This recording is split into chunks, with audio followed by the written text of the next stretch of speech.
Hello. So I'll get straight to the point.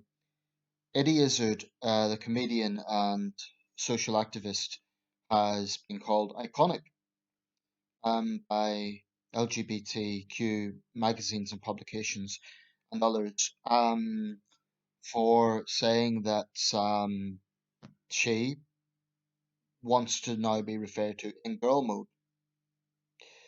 Now, I'm saying she here not because I believe it, but just for the sake of simplicity. Um, yeah, iconic. Iconic. Um, Eddie Izzard has been, by her own admission, um, gender fluid for a while, and yeah, she's come out and said that she wants to be seen in girl mode. Now, I really, really don't think that in the UK today, coming out as transgender or identifying with a certain pronoun is particularly radical or brave. I really, really don't. It's a bit like public figures coming out as gay. 30 years ago, it would have been brave because, say, in the 70s and probably up to the mid 80s, there was still quite hostile attitudes to that. I genuinely think that attitudes have improved, certainly in terms of gay rights.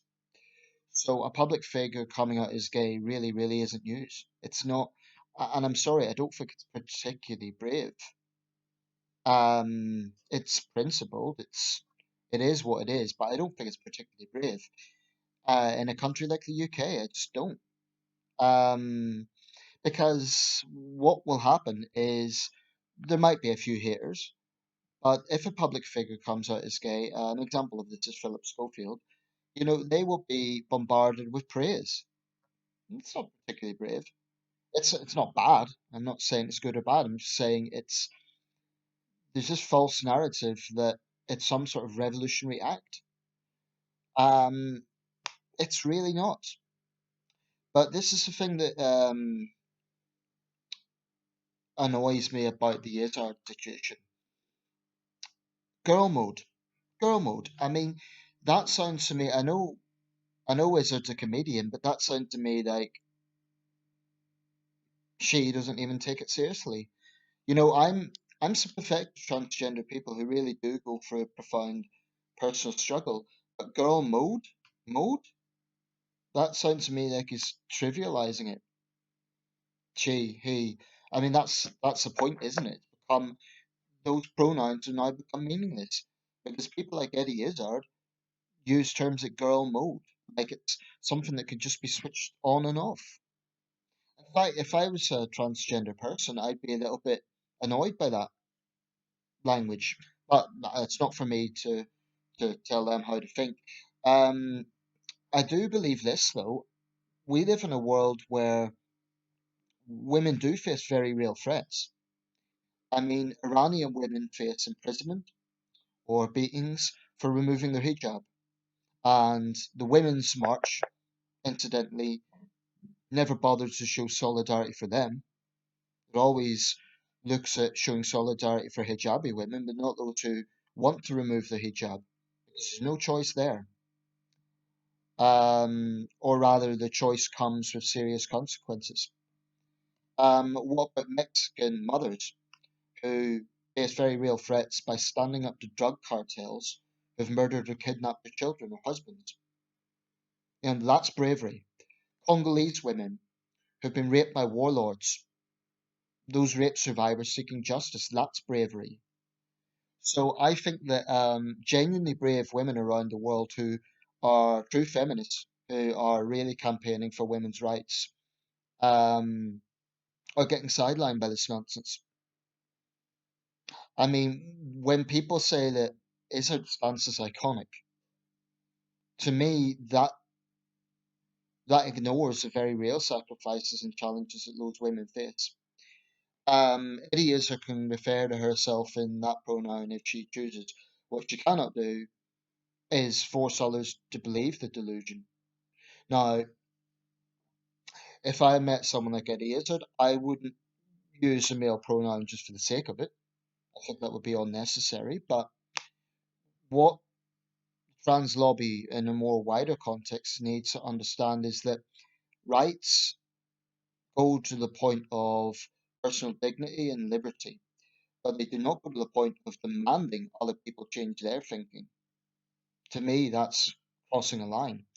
You simply cannot say, I mean, if someone was to cut off their arm or, you know, do a serious mutilation to themselves, they would be sectioned under the Mental Health Act. They would be seen as suffering from schizophrenia or another serious mental health condition.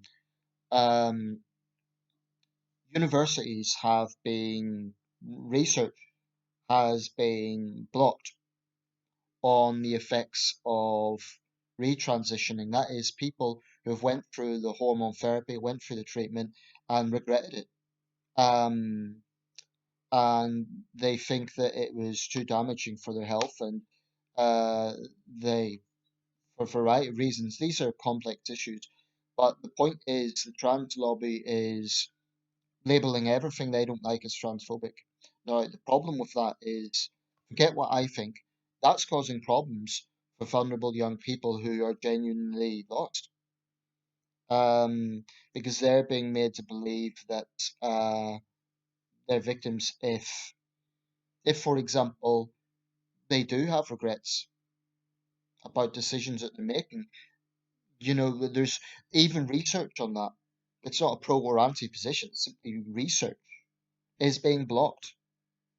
That's very troubling because if there can't even be research without the smear of transphobia, then um, I think there's going to be serious problems.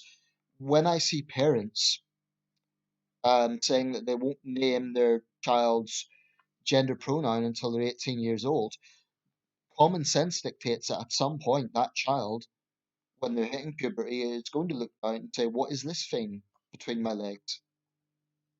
I mean, it's easy to laugh at this stuff, but I think there are real world consequences. I also think that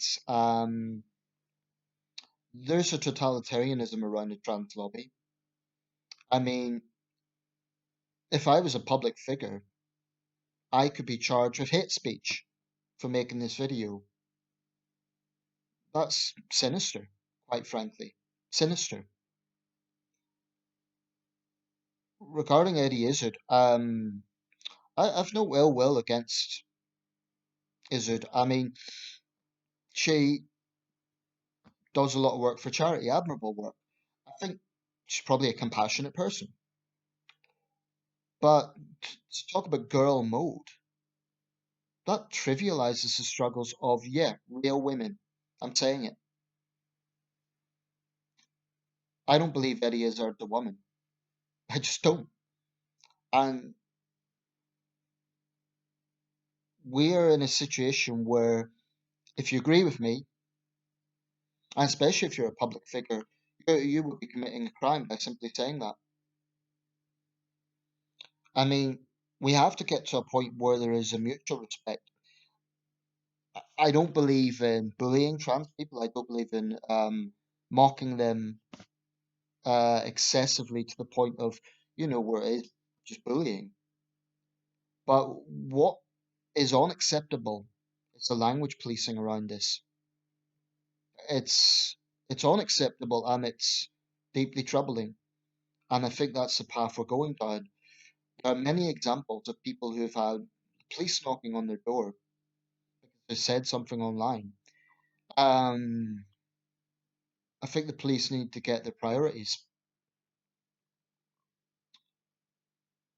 Um, but that's my stance. I think Eddie Izzard's position trivializes the struggles of real women. That's my view. You might disagree. Um, but iconic, brave? No, it's really not. It's um, it's just being. I don't even know what Izzard's intentions are. I don't know if this is serious or not. Girl mode, to me, that sounds like trivializing it. If it is serious, then okay, but I don't think it's brave. Let me know your thoughts.